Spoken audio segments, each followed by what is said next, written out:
What have you been doing all day? Emmett's mom asked him when she arrived home from work. I don't know, not much, Emmett replied lazily. The summer's almost over and all you've done is lay around the house, his mom replied with a huff. What am I supposed to do? How about you go and enjoy the fresh air? Get some sunshine. You'll be locked up in school before you know it. Why don't you go do something with Jack? He's at his job. He's always at his job. Well, I don't want you staring at the TV or computer anymore. Go spend at least an hour in the backyard. Emmett rolled his eyes over his mom's sporadic interest in him getting outside and exposed to the outdoors. The urge to get him into nature was new. During past summers, he had spent most of the time with his friend, Jack, and his mom had not worried about the two boys wasting time. But Jack's birthday was earlier than Emmett's. He turned 16 before summer started, got his driver's license, and then got a job at a car wash. Emmett was stuck at home, mostly watching YouTube videos by himself. When his mom came home from work, looking tense and cranky, Emmett knew it was best not to argue with her. The crease between her furrowed eyebrows looked especially deep, and Emmett recognized this was one of those times. He subtly grabbed his phone, walked to the back door of their single-story house, and retreated into the backyard. The backyard measured 50 feet wide by 100 feet deep, and held nothing interesting or entertaining. It consisted of a few lawn chairs, a brown wooden fence, a patchy lawn Emmett procrastinated mowing, and a single maple tree. The back fence bordered woods where other trees grew with their limbs hanging into the yard.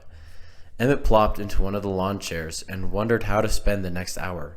A blue jay flew from a lower branch of the maple to a higher one, shrieking as it went. The sound and motion reminded Emmett of something he had watched on YouTube about birding. The guy in the YouTube video had an app on his phone that could identify birds from the sounds they made. Emmett could not remember the app's name, but a quick search on his phone brought up something called Merlin. It was free to download, and in only a few minutes, Emmett had it running on his phone. The instructions for Merlin said Emmett could identify birds by taking their picture or recording their song. He listened to the whistles and bird chatter beyond the fence and wondered what was out there. He activated Merlin's sound identifier and it began recording. In only a few seconds, profiles for 3 bird species popped up: Carolina wren, blue jay, and eastern towhee. The app asked if Emmett wanted to add the birds to his life list. He did. A user's life list kept track of every kind of bird he or she saw or heard. Emmett admired the 3 birds in his list and immediately wanted more. He stood up and walked toward the tree and fence. A red-breasted robin landed on the fence and looked around for bugs.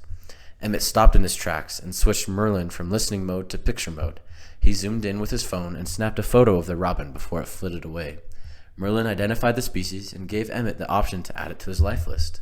He added. Then he spent the rest of his outdoor time recording the bird sounds and capturing shots of birds and trees. After an hour, his life list stood at 9. Check this out, he said to his mom when he returned inside. He proudly held out his phone, showing the list. What am I looking at? It's my bird list. Every time I find a new species, I add it to the list. Birds? How long have you been doing that? Since I went outside. Are birds cool now? How come you're interested in birds? I don't know. It's fun to see how many you can find. I think I could get a pretty big list. It reminds me of that Pokemon game everyone was playing a few years ago. Pokemon Go. People walked around outside collecting Pokemon on their phones. This is different. Birds are real. Hey, I'm not knocking it. Whatever it takes for you to get fresh air. Emmett admired his list and looked up other birds until he knew his friend Jack would be home. Jack lived a short walk away on a street that paralleled his own. Emmett hustled over and found Jack eating a bowl of cereal in his kitchen. He wore a t-shirt advertising the car wash.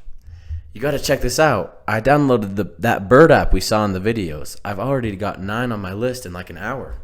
Is that good? Seems pretty good. I want to see how many more I can get in your yard.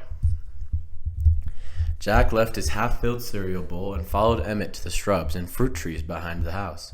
Jack quickly downloaded Merlin on his phone and started a life list of his own. He and Emmett added the eastern wood pewee, the American goldfinch, and the pileated woodpecker. Then Jack added some of the same birds already found on Emmett's list. Hold up. I don't like you having more than me, Jack said jealously.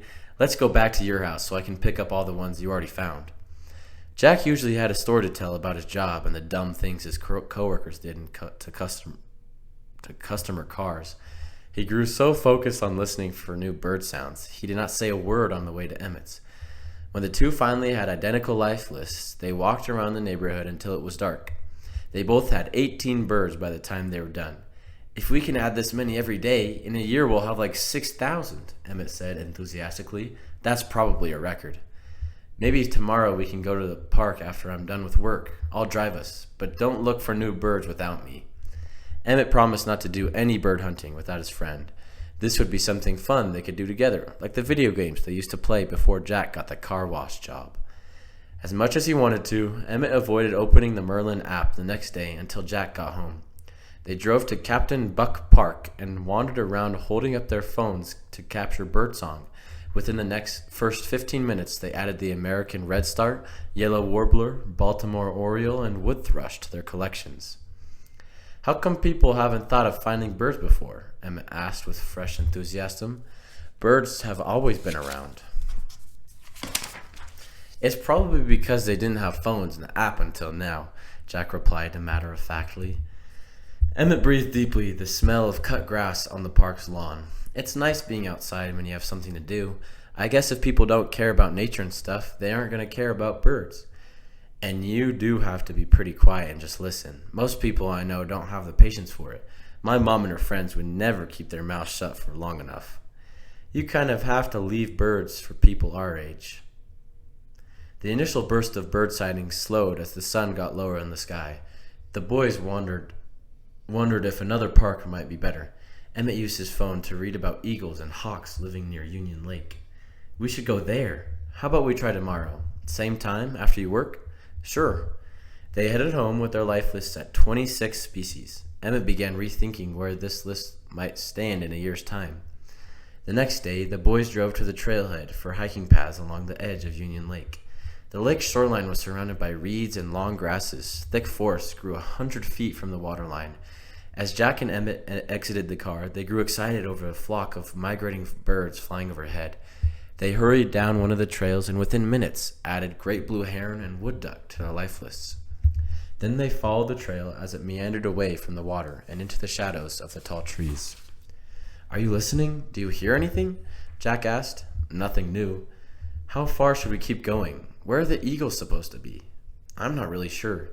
After another 100 yards on the narrowing trail, the boys reached a couple standing off to one side and staring up at a tree with binoculars. The man and woman both had gray hair. Walking sticks leaned against the tree to support them while hiking. When the couple saw Jack and Emmett, the woman put her fingers to her lips and said in a whisper, "Would you like to see a cowbird?" The boys looked up and raised their phones to try and take a picture. How do you know it's a cowbird? Emmett asked quietly.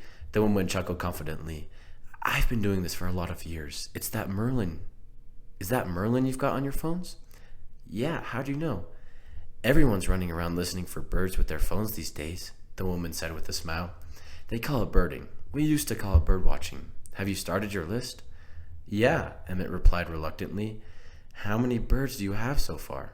About 30, Emmett admitted. He did not really want to know, but for some reason he asked, How about you? Last time I checked, we were at 330, but we've been at it for years. When you get that many, it's very hard to add new ones. You learn to appreciate the ones you've already got. Emmett and Jack frowned and stared up at the tree for another minute before one of them mumbled something about needing to go. They walked away toward the direction of their car. Kinda sounds like everyone is birding, Emmett said in a demoralized voice. Even old people. I guess it's not new. Getting up to 100 on your list probably takes a lot of time. We might be too busy to get that far. Yeah, it's probably not worth it if everyone else is doing it. Emmett walked a few steps in silence before saying, I should tell you about this other app I found. It's all about mushrooms. You take a picture and it tells you exactly what kind it is. There must be 1,000 different ones, and I guarantee no one's seen them all. He paused and looked down to the ground. See, there's one right there. He grabbed his phone and said, Just give me 1 second.